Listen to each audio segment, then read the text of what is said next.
Our model was posed on Monday, always in full light, without shadow effect, and against a strongly coloured background, which we had to imitate exactly in its relation to the figure. The figure was drawn in charcoal. Then we were allowed to take a sable and strengthen the outline with some dark colour mixed with turpentine, but not to make any preparation, nor put in conventional brown shadows. The palette was set as follows: black, vert emeraude, raw umber, cobalt, lacquer ordinaire, a type of alizarin red, brun rouge or light red, yellow ochre, and white, the colours being placed on the palette in this order from left to right. We were supposed to mix 2 or 3 gradations of yellow ochre with white, 2 of light red with white, 2 of cobalt with white, and also of black and raw umber, to facilitate the choice of tones. We were not allowed any small brushes, at any rate for a long time, many months or years. On Tuesday, Duran came to criticise and correct the drawing, or the laying in of the painting, if it was sufficiently advanced. We blocked in the curtain first, and then put in the figure or face in big touches, like a coarse wooden head hewn with a hatchet. In fact, in a big mosaic, not bothering to soften things down, but to get the right amount of light and the proper colour, attending first to the highest light. The hair, etc., was not smoothed into the flesh at first, but just pasted on, in the right tone like a coarse wig.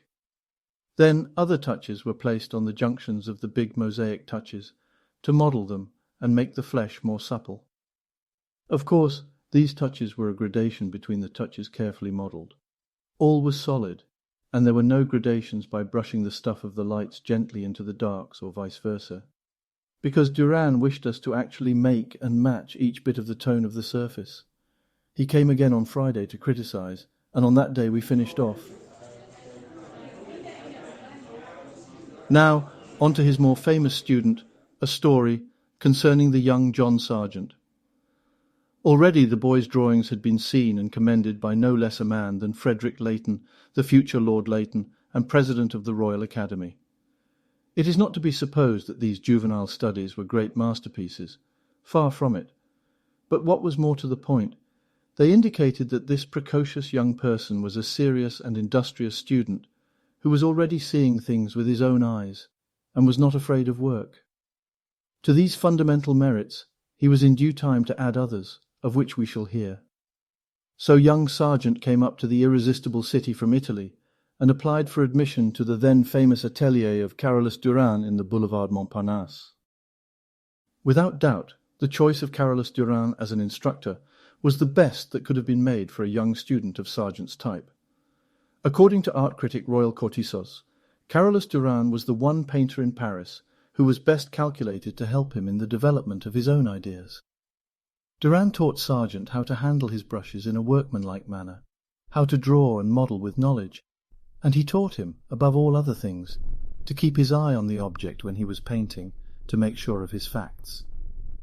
I say that Duran taught Sargent these things, but it is important to remember that the pupil had latent in his brain and hand all that the master could teach him, all, and a great deal more. It was natural for him to see clearly, to draw truthfully. What Duran did was to help him to develop and organize his gift, and to keep him in an atmosphere of actuality, of close sympathy with modern life. And in 1878, when Sargent sent his En route pour la pêche to the Salon, it was very well received, a tribute to Carolus-Duran's tutelage.